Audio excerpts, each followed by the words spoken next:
If you love black music, you got to check out Q Points. I'm Sir Daniel, and I'm a DJ. I'm J Ray, a lover of black music history. Join us as two music heads give you the lowdown on everything from the dopest MCs to hip hop and fashion. Listen to Q Points on your favorite podcast platform and check out our website at qpoints.com. That's QUEUE points.com.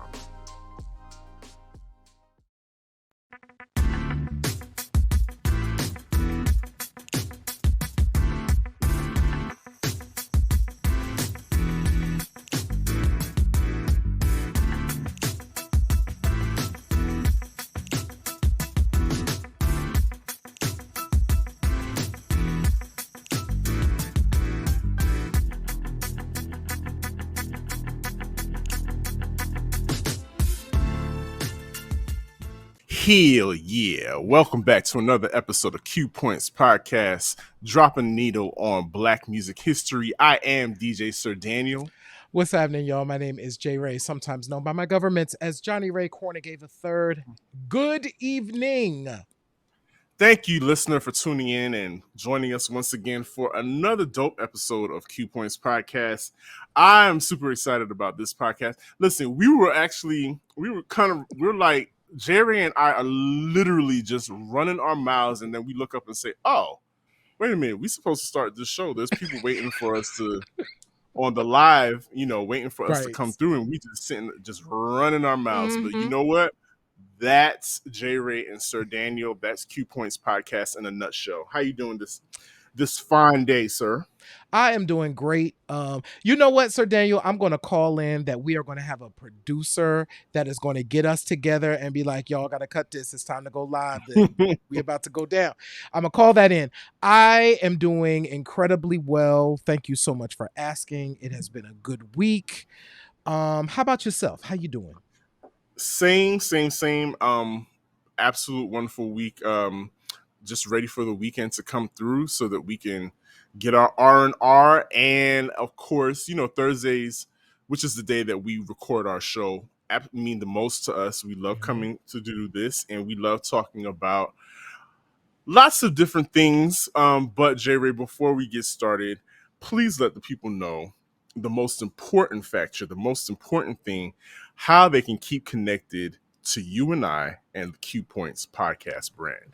Yes. So please, wherever you are watching or listening to Q Points, we encourage you to subscribe to the show. Hit the subscribe button. And if they have a notification bell, like for instance on YouTube, where you might be checking out the show, hit the notification bell so that you can be kept up to date when we drop videos. Because here's the thing. On YouTube in particular, we not only drop our regular show, we have our live show, we have clips, we have shorts, we have all types of stuff. So make sure that you hit that notification bell so you can know when Q Points drops something dope and new. If you are like, listen, I want to keep the lights on over at the Q Points land, we certainly would appreciate you. In fact, while I say that, we are going to shout out our newest Q Points insider. He's in the chat tonight. His name is Carlton. Carlton is one of Q Points' day ones, and Carlton is a new Q Points insider. So we wanted to shout Carlton out and say thank you. Be like Carlton and become a subscriber, and you can help keep the Q Points lights on so we can keep doing this thing. And you do that by visiting our website at qpoints.com and clicking the subscribe button. You can also shop our store at store.qpoints.com. And here's another free way to really stay up on what's going down. Join our newsletter. Our newsletter is popping. Magazine.qpoints.com. You not only get behind the scenes stuff about the show, you will also get stuff that additional stuff about some of the topics that we talk about on the show that don't make it into the show.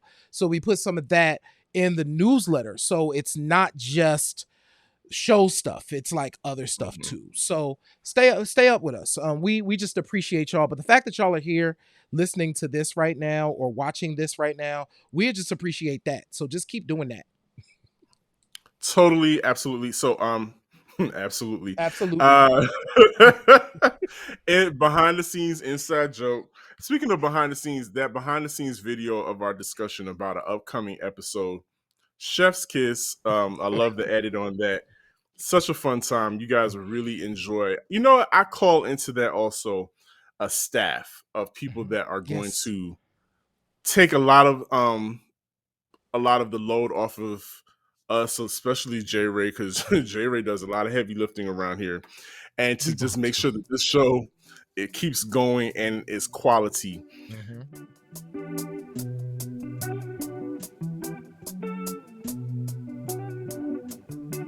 J Ray, let's get into it. Snoop Dogg from Death Row to Madison Avenue. You know, when I think of Snoop Dogg, I remember going with one of my high school buddies to the $1.50 movie on Memorial Drive. We went to see Deep Cover featuring Lawrence Fishburne. And I have to tell you, J Ray, I cannot remember much about that movie. And I have not revisited that movie in years. But what I do remember is the fantastic soundtrack and everybody going ape shit over a young man. He had to be about maybe 18, 19 years old. But this new MC on the block called Snoop Dogg. And of course, he had an amazing cosign with one of with a very precarious person, Dr. Dre. But Yes. he had he had the Dr. Dre cosign. But that's what I think of when I think of Snoop Dogg. I just remember going to that movie theater and hearing that voice come over those speakers and hearing that Deep Cover record on WRAS Rhythm and Vibes over the weekend and just thinking, wow, he's like super smooth. And he was definitely West Coast, but he wasn't I'm a tune out on this guy because he's from the West Coast. He gripped my attention. He Yeah. always had my attention. Yeah. I too, Deep Cover is the moments, of course, that I remember being introduced to Snoop. And I think folks will have a tendency to be like, yo, Snoop Dogg, benefited from Dr. Dre. I actually think it's kind of the reverse. I think Dre Yeah. needed Snoop at the time that they started working together. So of course, we know that Dre had left NWA acrimoniously, right? There's tons of stories about that. And needed a new Dre was always going to be a dope producer, but he needed a way out, right? He needed a hit. And I think that hooking up with Snoop breathed some new life into Dre, kind of coming out of NWA, having Snoop by his side, I think helped Dre to come out on top. I think that was really, really important. And I never saw Deep Cover. I never saw the movie. I only remember the song. And so I feel like I've seen the movie because I saw the video. Yeah. But I will, Basically. right. But I will say that Snoop was mysterious to me because he was definitely, of course, a West Coast rapper, but he was clearly talented, but he wasn't grandstanding. You know how rappers like do a big boastful, I'm gonna be the most, whatever. This is for his first shot out. I felt like he slid up in that thing. You're right. He has a Rakim quality to him because Rakim was always very just smooth and laid back and very to the point. The articulation was there, and we just and there was just something about that approach that grabs your attention. Yes, there's people that can be hollering and hoot and jumping around, hooting and hollering and yes y'all in. But then there's people that they'll take it down a notch and they'll slow down that flow so that you'll have to lean in and listen to every single thing that they're saying. Yes. And I think that might have been intentional Mhm. because you've got everybody else being loud. Sometimes you got to say, I'm gonna slow it down and take it down a notch so you can check me out on Yeah. this thing right here. Okay, I'm gonna stop doing that, y'all. I'm sorry. I apologize. But and so one of my earlier points, I was saying that he was West Coast, but I wouldn't have turned him off. And I say that because there was definitely this brewing. It was the East Coast West Coast thing that It was was brewing. starting to come up just a little bit, Yep. you know. And at that point, the West Coast had really taken over the airwaves, Mhm. and I was definitely, was still hollering New York, even though I didn't live there anymore. I still had Brooklyn on my back, son. Mhm. I was that guy, that kind of high school kid. But and still represented for a lot of East Coast rappers and really dug the East Coast flavor of hip hop. But dag nabbit, if he didn't come along and shift the culture down to the way people were dressing, I can't wear Chucks. My feet are way too long to wear Chucks. It's just not a good look. That was not something that I could do or would do. But I would see people, a lot of people start to adapt the Dickie suits and Mhm. the K Swiss and the hats Mhm. representing with the letter of their name or whatever on it. And I could see his impact on young black men, especially in the culture. A lot of we talked about this. I saw a lot more people starting to grow their hair out Mhm. and go back to the straight backs of the Yep. cornrows. Now, a lot of people have done that. That's not anything new. But you can't deny that there's something about seeing somebody who looks like you or somebody that that you grew up with or from around the way that is presented on television that is looking that way with the straight backs that doesn't do something to you and say, you know what? I identify with that. I want to look like that. And Yeah. so you start to see that the culture shift and people even starting to dress like him. And yeah, and as far as the rap, and here's the thing that got me. I'll never forget hearing there was do you recall a DJ a DJ personality by the name of Ryan Cameron? I do not. Okay. So Ryan Cameron is definitely an Atlanta legend. Ryan had been on several radio stations, and I can't remember if this happened on one of his shows there or if it happened on an underground show. But there is a freestyle that Snoop Dogg did for Ryan Cameron that is still ranked as one of the dopest freestyles. When I say freestyle, and this is probably a Q Points conversation Mhm. also, when I say a freestyle rhyme, I'm talking about off the head, meaning that it's not pre-written. Pre-written.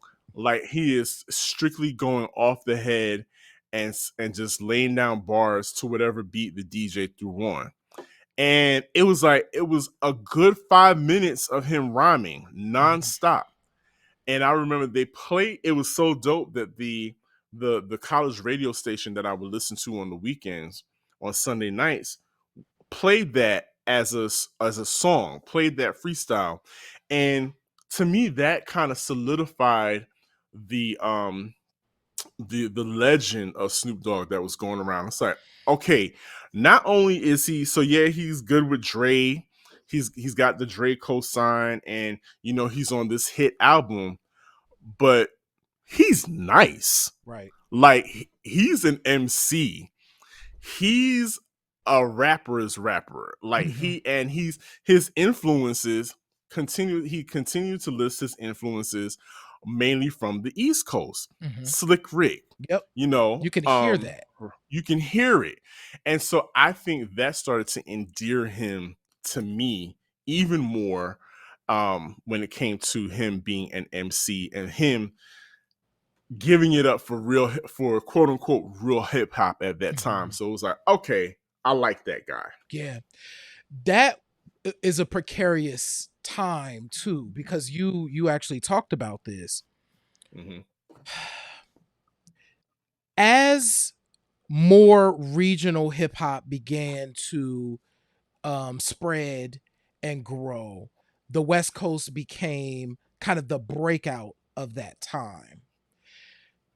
I think the default of so many people, particularly from the Northeast, was to double down on, I mean, yeah, they could do that over there, but we created this over here, right? Mm-hmm. And so I remember, even though I absolutely loved NWA's first album, absolutely loved Ice Cube's first. I'm squinting. Y'all can't see me, but I'm squinting. I loved what Ice Cube was doing, even though it was problematic and it has a lot of other Yeah. issues that we can talk about in 2023, but that's not what the show is about.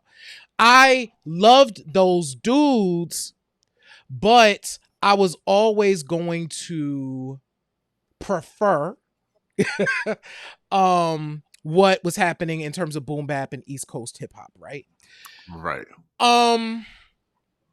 So this was an interesting time. Like Snoop, I think, to your point, came in because it wasn't going to be Dre, right? It wasn't going to be Dre as an No. MC that was going to do it. Snoop came in and made us like turn our heads a little bit and be like, that's different. That sounds, to your point, that's giving me Slick Rick a little bit. I like that. And at the time, Dre was also refining what would become his signature production technique, which then took over the world like a year later. So I think Snoop's introduction to us opened up a lot of possibilities. I'm curious, Sir Daniel. I think Snoop, I'm curious about your thoughts on this. I think Snoop is possibly one of those one of one artists that kind of just shows up and are just so good. They can't be replicated. And it's that thing, like you can't quite put your finger on what that thing is. Snoop had that. He had that thing. Absolutely. I totally agree. Um, yeah, there's nobody was touching that. Now I will say, okay, so Daz and Corrupt Mm-hmm. were probably the other two like rapidy rap guys that were on that were on death row with Snoop. Like you could tell, and of course we can't forget Lady of Rage. Of course not. Like that assembly of MCs, and Lady of Rage isn't even from the West Coast; she's from Virginia, Mm-hmm. and Corrupt is from Philly. Yep. So you still have an East Coast influence in that roster of MCs, but Snoop managed to be himself throughout the whole time, brought himself, but also brought the rhymes, the MCs. You talking about somebody that all he would do, he would write his rhymes, he would rap to different instrumentals. He was constantly doing that. And that's just somebody who embraced the culture and embraced the craft. No matter where he would, I think no matter where Snoop Dogg would have came from, if he came from Alabama, if he came from Miami, if he came from Massachusetts, wherever, he would have still brought himself, and that would have still drawn us in. And so we have Snoop, but we haven't, like you were talking about, Dre's production. Let's just keep it a buck.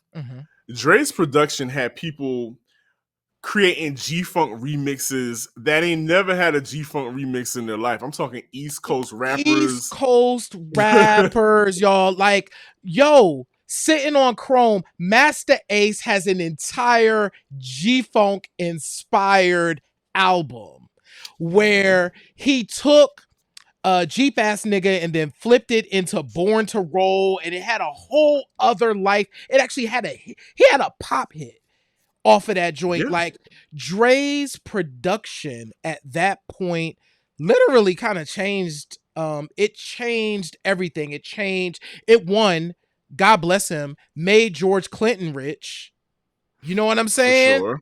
Whereas Public Enemy had kept James Brown's pockets lined, Dre had what Roger and Zapp getting paid, Mm-hmm. and George Clinton getting paid, That's right. and that was also really unique too at the time. Like, to our point, East Coast rappers had really leaned into like the James Brown bag.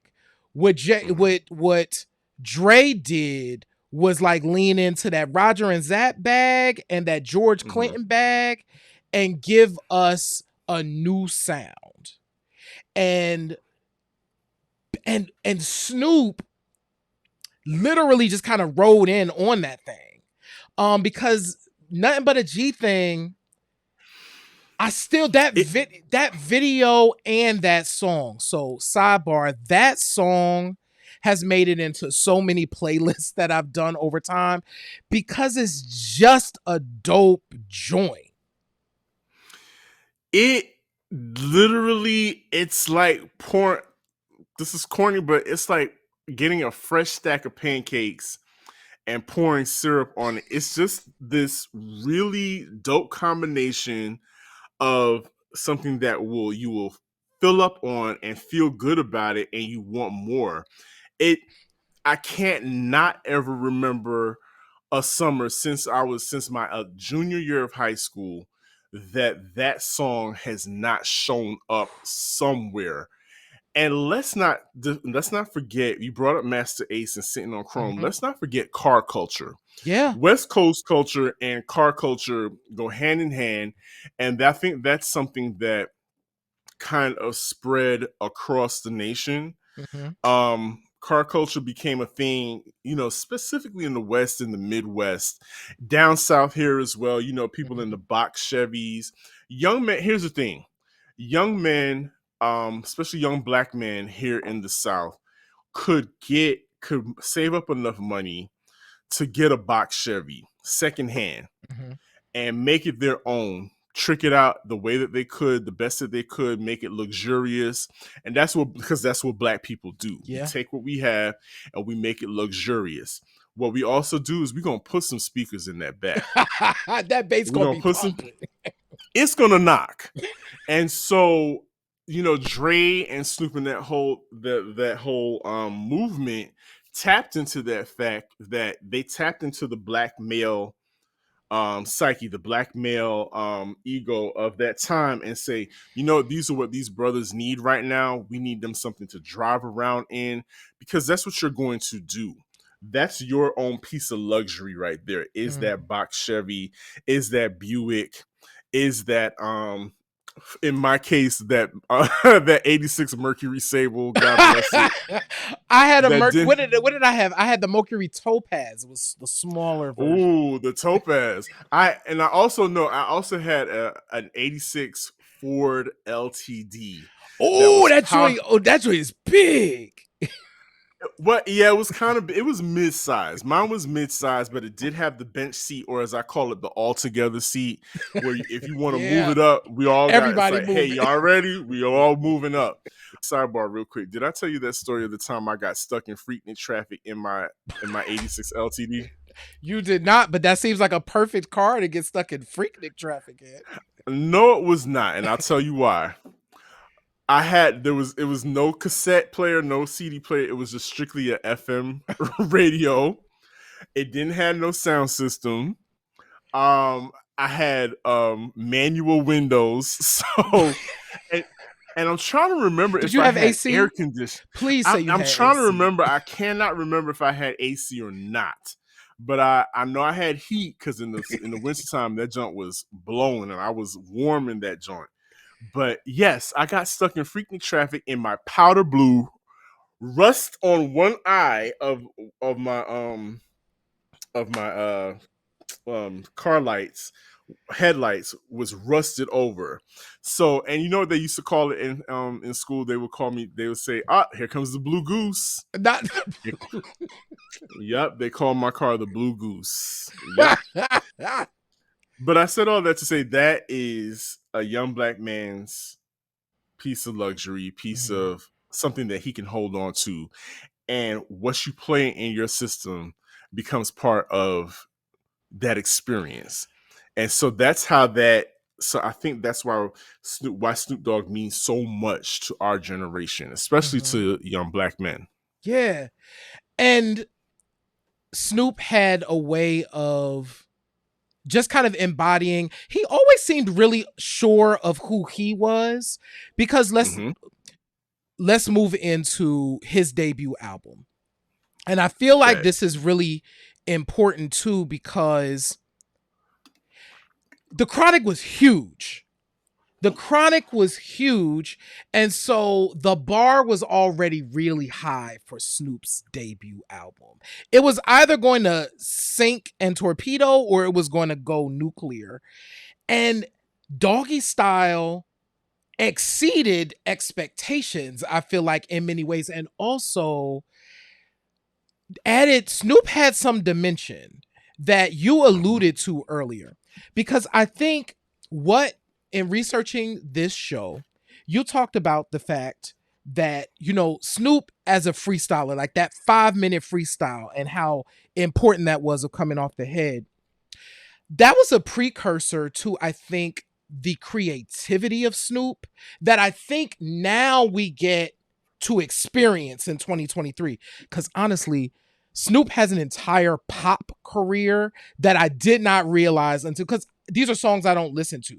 Like, he has a song with like BB Rexa and like all of these like white women singers that Listen, are, Katy Perry, that yep, California Girls by Katy Perry is an enormous hit yes, featuring Snoop Dogg. featuring Snoop. So he has this whole thing, but I think what this all was saying is like, yes, he has this great producer in Dre, but this person is also incredibly creative and has vision.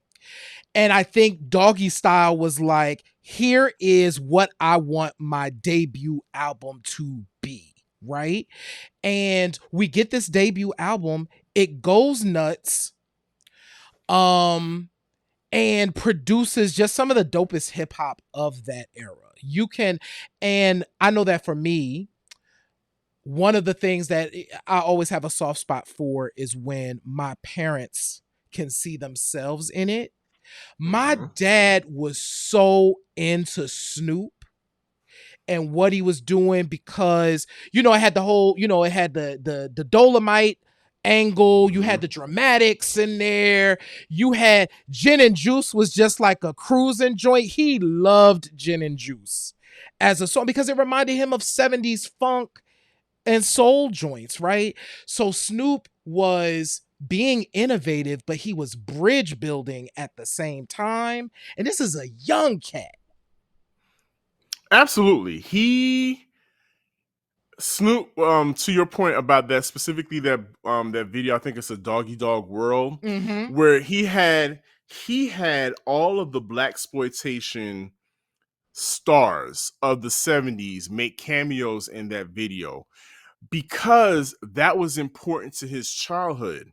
Mm-hmm. And I think it was so important to the culture that he shared that he gave them some love, because those actors, Yeah.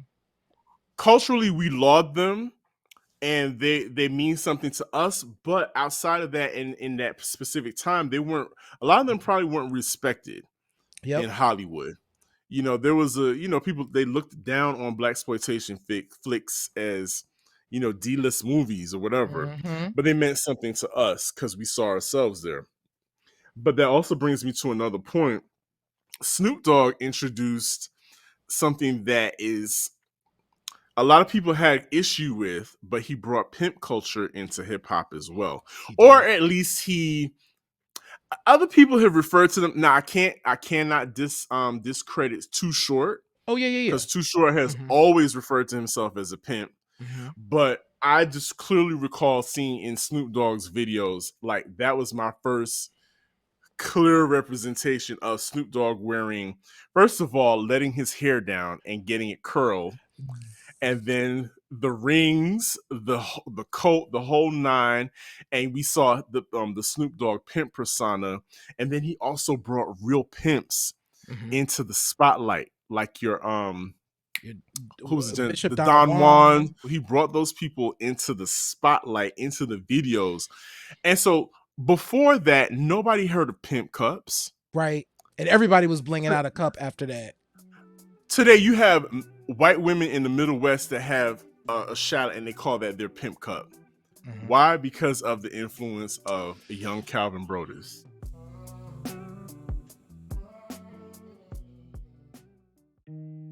There are two types of people in the world: those who complain about the state of today's music and those who dig.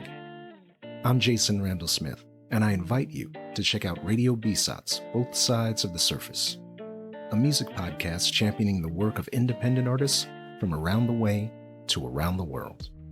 With a primary focus on Creative Commons licensed music, think of this show as a never-ending virtual crate dig through a parallel universe of online labels, seeking out the hip-hop, soul, jazz, funk, and electronic music gems that are often hiding in plain sight, and hopefully demystifying the world of Creative Commons along the way, one song at a time. You can find Radio BSOTS wherever you listen to podcasts. For more information, visit the website at bsots.com. That's BSOTS.com.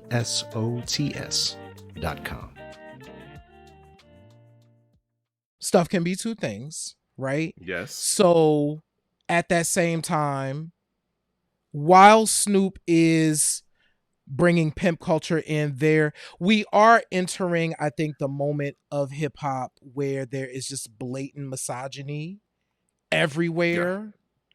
Yeah. It's a lot of bitches and hoes. It's bringing pimp culture to the mainstream, right? Well, you said it. The Gin and Juice video, which clearly is a favorite. Remember what happens in that video with the young lady? Was that the beer? Was that Gin and Juice? I thought that was nothing but a G thing. I don't know. They all run together. But the beer where he pours it on top of her, like she comes in, she's a hot girl, and they degrade her by pouring the 40s on her. But you get all of that show. Now it's showing up in music videos. Mm-hmm. And then this gets complicated, right? Because the music videos now there's censorship of music videos that need to happen. So, there's y'all remember all that blurring it was videos? So much pixels and blurs and you couldn't see logos. It was okay, so it was the G Thing video, but they were blurring out logos like crazy. If there was a little bit of nudity, they were blurring that out. And I do recall MTV was real heavy-handed with the blurring. Right, BET was not as heavy with it initially. Initially, but yeah, MTV definitely. But here's the thing: I don't know that the censor or the politicians and the censors realize this. That actually made the stuff cooler. The Parental Advisory sticker, that was the record you wanted. You like, no. I want the one with the sticker. You absolutely wanted that version.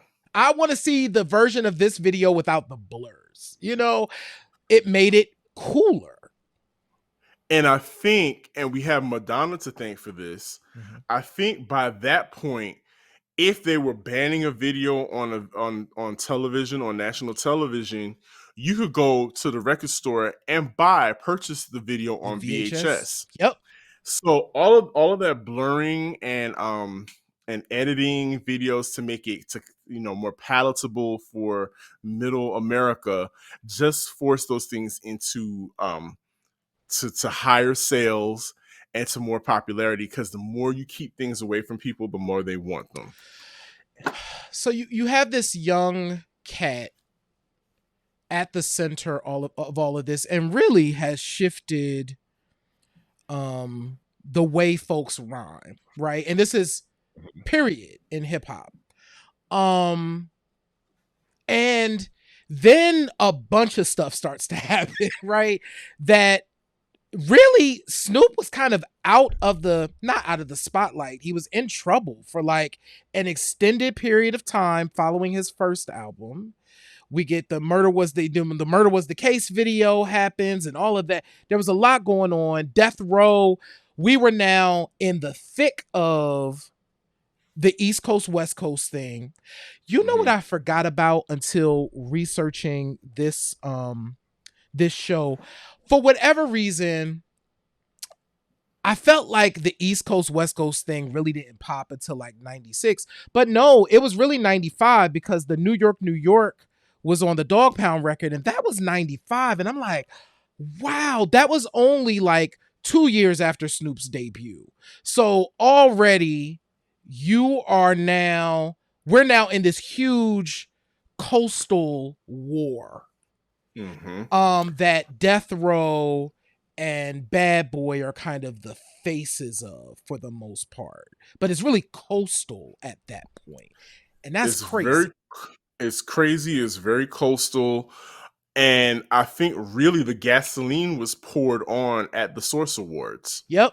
The very infamous Source Awards, where I would imagine there was a lot of tension in that room. Yep. You know, because let's just face it, Suge Knight was just stirring the pot. He was stirring the pot. Talking a lot of mess and stirring the pot, literally just insulting people that were sitting right in front of him. And, you know, made it really hot in the room where you could see when Snoop came on stage, you could see he was disappointed because that hadn't happened before. Right. Like Snoop Dogg legit got a lot of love no matter where he went, specifically to New York, because New York was important to him. Yeah. Snoop is a hip hop fiend. Snoop will tell you about listening to tapes of Marley Marl and Roxanne Shante. He is a hip hop junkie, and to come to the birthplace where he thought he had love before and to be received like that and to hear the boos, that you could tell really shook him to his core and kind of put the battery in their back to do that whole New York video where he was stomping on the World Trade Towers, and Snoop kind of fell back. And I think that was the part around the time when Snoop kind of departed from Death Row. Yeah, so this is leading into Snoop's wilderness. We call it Snoop's wilderness period. I think this also prepared him for the moment he's having today, where one, Snoop never stopped working, right? So he, of course, gets bought out of his contract. We know the story now. Master P, Snoop needs to get out of Death Row. Death Row it's gone too far, right? Pac is already dead. Snoop needs to get out because, of course, he's like, listen, I don't know if I could survive this. Master P saves him by buying him out of his contract over at Death Row. You know, money talks, and Suge, you know, he wrote that check. Suge let him go. And so Snoop enters this interesting No Limit period because, of course, No Limit was popping at that moment, but that was also really interesting. So you get Snoop, who is so heavily identified with California, now on a label in New Orleans, right? That's a thing. And it's interesting because I know all of those records exist. I've never really heard them. The only one from that era is towards the end, like that last one. I think it was the Dog Father, I think was like the last one. That was when the Neptunes and Timbaland started to kind of get into that music a little bit. I don't remember those records, but I know those records happened. They did. They of course we got Down for My Hitters. Yep. If you're talking about the radio version, we know the song is, we know the real name of the song. We got that out of that No Limit Snoop Dogg collaboration. And it was, but you know what? It was divine timing, but because the South was having its emergence at that point. Absolutely. No Limit was everywhere. Then you have Atlanta and Outkast and everybody there doing their thing. And of course, you know, Miami was always around doing their thing. So it kind of made sense that he was, you know, ebbing and flowing along with what was going on in the industry, in hip hop.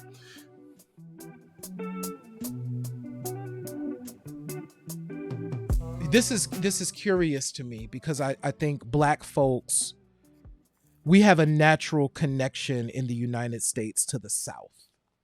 Mhm. The South is a place where we could kind of go and lay our head and return to, I think, for many folks. And so I do find it interesting that he would get down to the South to kind of rework things, right? And Mark McPherson just brought something in. A Don't forget great Snoop's point. roots are in Mississippi. He was born in Cali, but his parents are from Macomb. I think that is so important that Very. these folks from the South and that moment gave him room to figure out the future.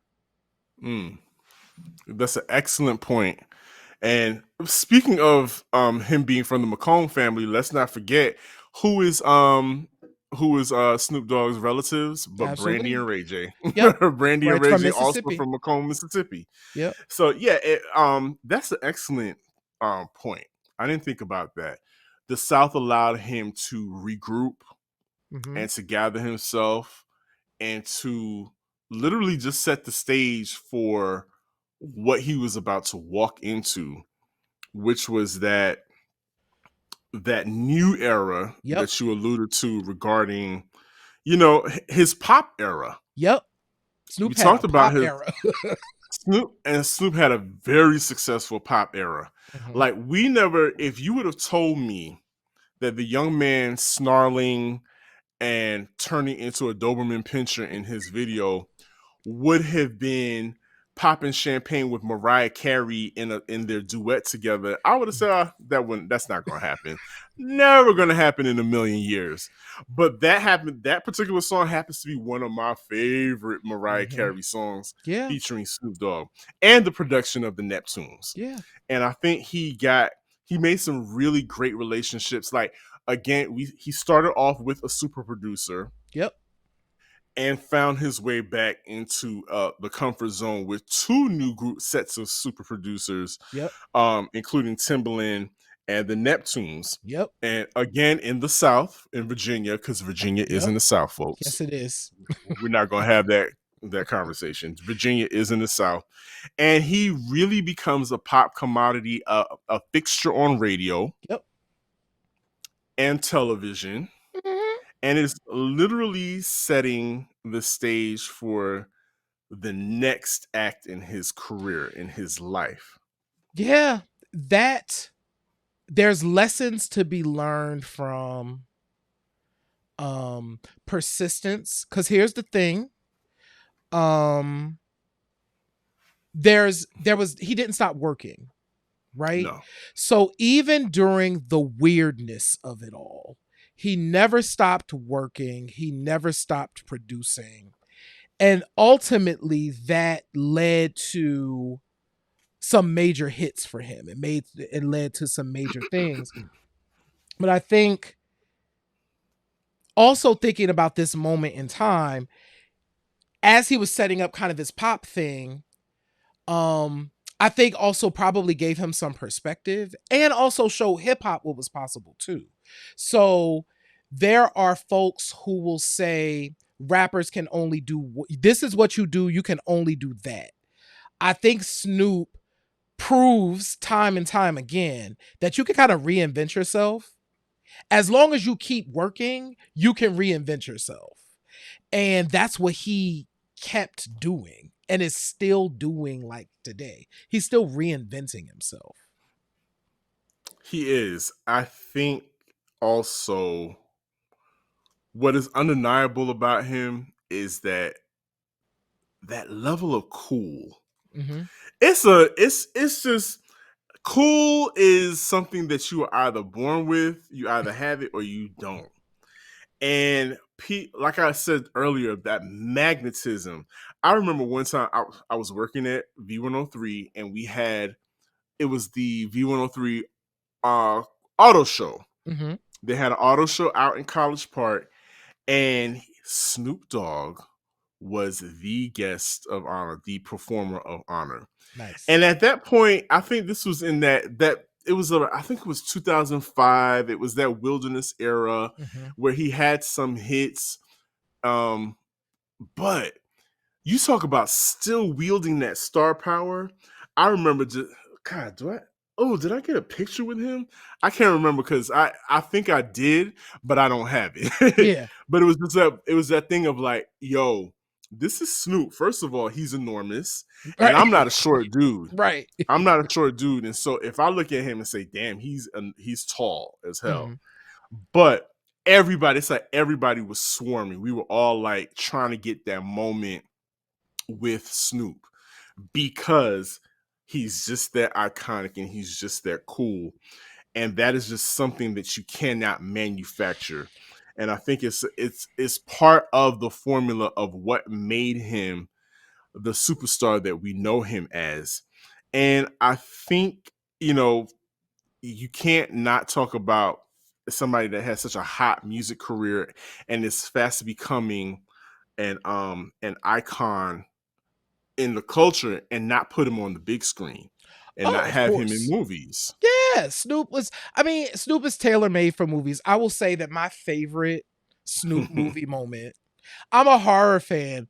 Bones is totally fun. If y'all have never seen Bones and you're into horror movies, definitely watch it. In the description, we'll make sure that we put a link to Dead Meat's kill count for Bones. But oh my god, so Carlton just put Soul Plane in the chat. That's a whole other conversation. But but yeah, Bones was for me show what the possibility of black horror could be, and then two, the fact that Snoop was playing like the main villain in that Mhm. made a huge difference. So yeah, you put him on the big screen. He's tailor made for that. He is even when even when he's rapping and kind of doing his music thing, it does have a theatrical kind of component to it where it's almost like this is a character. I've Mhm. always been curious of how much of Snoop is in all the stuff, right? So yeah, putting him on the big screen just made sense. I would have. Like, putting him on Baby Boy, I mean, Mm-hmm. come on. Right. That Oh and baby. let's not forget all the No Limit movies, like I Got the Hookup.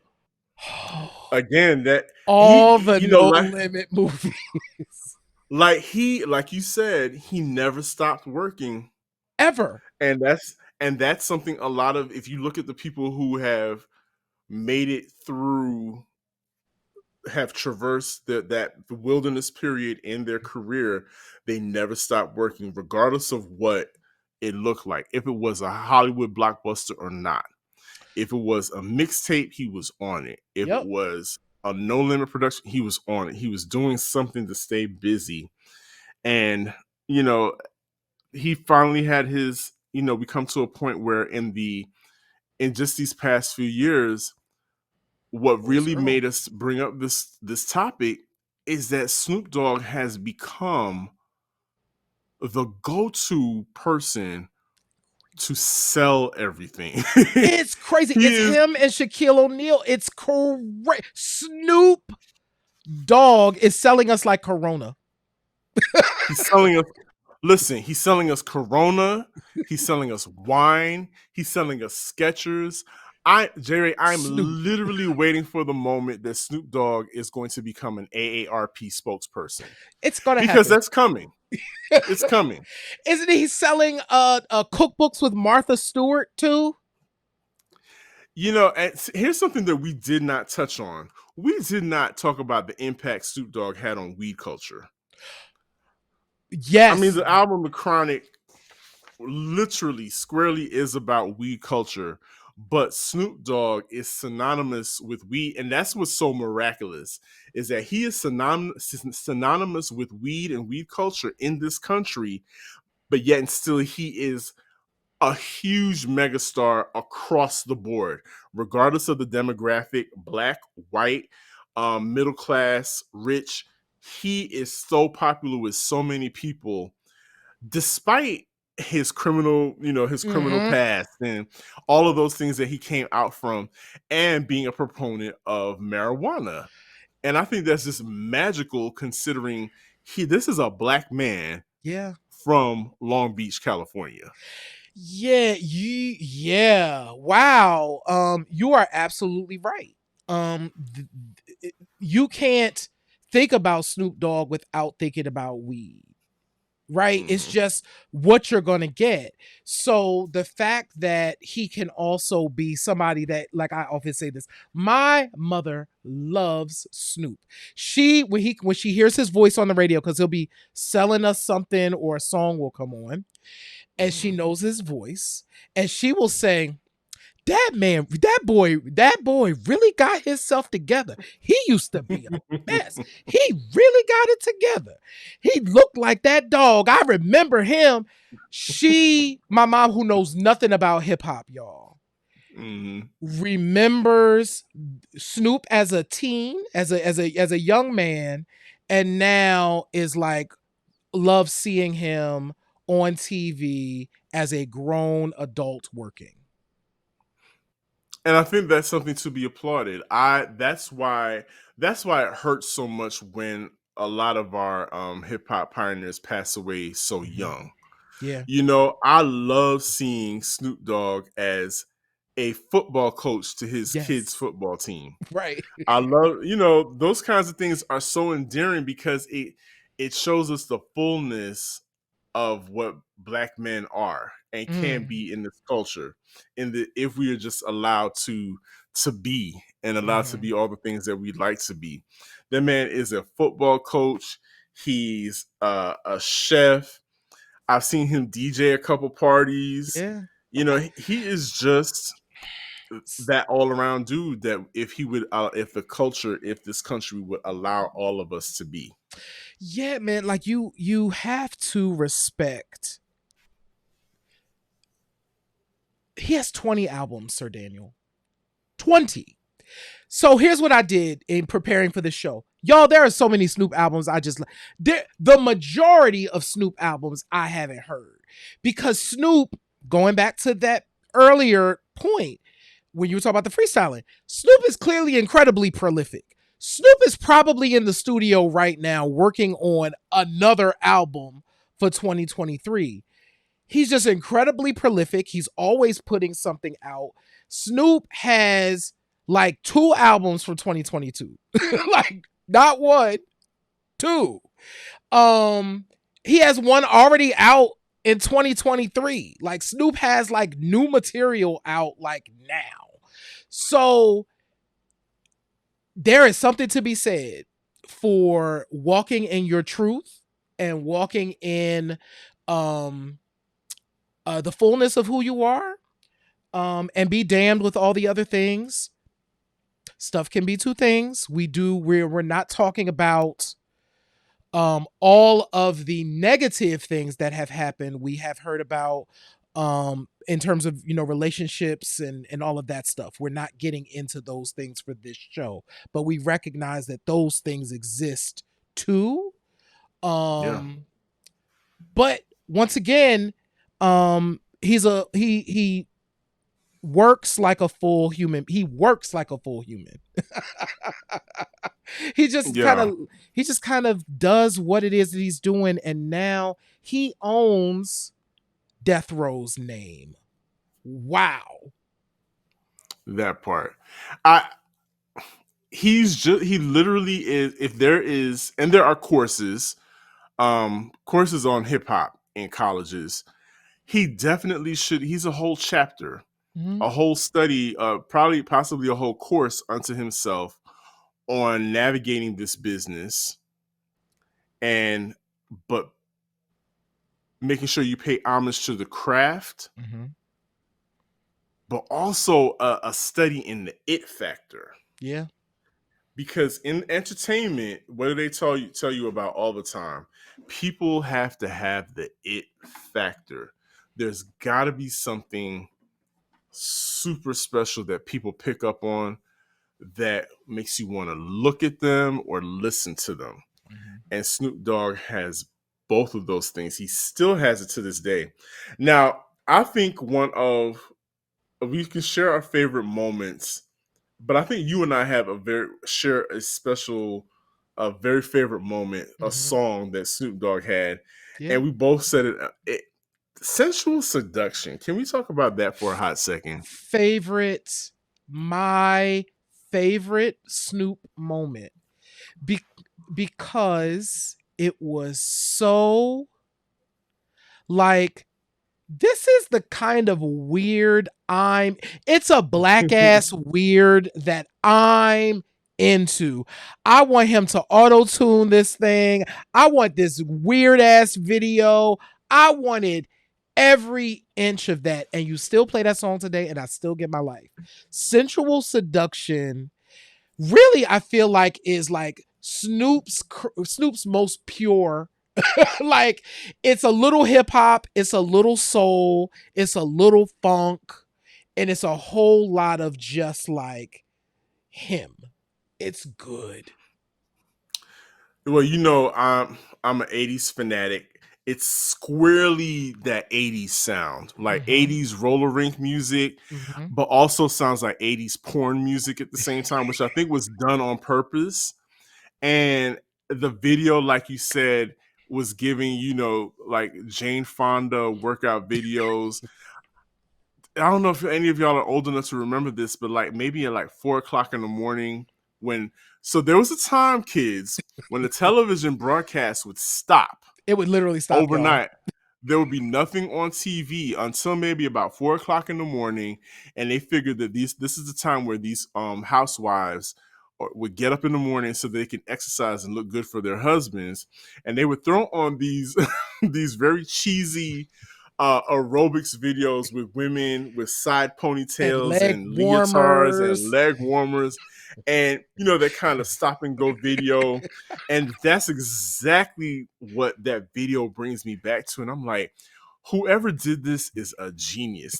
Some people say that nostalgia is a drug. It's totally a drug. Tap me right in, just give it to me. I love some good nostalgia. And Snoop Dogg was definitely the vehicle for that. Yeah. Somebody that could carry that off. You know, and we saw Snoop, master the stage 2 Super Bowls ago. Yep. That was great. And he was part of that whole Death Row, Mm-hmm. Dr. Dre Yeah. medley. Yeah. You know, two things, like you said, two things could be true at the same time. There's something that we just can't jive with one person in that whole clique. But then, you got Snoop, who is just like completely winning people's hearts Mm-hmm. all over the world. It's so wild. It's just really wild. Yeah. I'm glad we took the opportunity to talk about Snoop, and this particular show actually connects to a couple other shows that we've done, of course, talking about the musicians and food, but also our conversation with Donovan X Ramsey about his book, When Crack Was King. Um, Snoop is kind of, a through line in those conversations too. And so yeah, listen, it is, it's Snoop's world, y'all. Like we said, we just living in it. He's Hell, gonna, hell yeah. hell yeah. Let me pull this up really quick, because this is I'm gonna go back. Okay. I want all of y'all to definitely go to Spotify, and I want you to go to discography, and I want you to go to show all under Snoop Dogg. And I want you to be amazed at the amount of things that are under Snoop Dogg's name. And what's so funny is I was skimming a bunch of tracks today. I was like, oh, that's actually dope. Like, it's so much, and so the point I'm making is he's been continuously year after year putting out stuff, and it's probably a lot of gems in there. So I'm glad we at least took some time to shout him out. Thank you, Snoop, for doing what I you do. I am as well. I'm glad we did this. Really quick though, have you been keeping up with this whole story about the person that wrote that book about Tupac, and Mm-mm. his home being raided? No. Oh yeah, they raided the home. They took laptops and um I guess writings. I think they're still, for whatever reason, I think they're still trying to figure out what this gentleman's connection is to the death of Tupac. I know we talked about Tupac briefly in this Snoop Dogg, but I just wanted to see if you were keeping abreast of it. They literally raided that man's home as Keith somebody, a known gangbanger who hung out with Death Row, who hung out with Pac and them, who was there the night of the shooting. He wrote this book. But somebody made a point. I don't know. At this point, it's like, what more are we trying to figure out here, or what more can be said?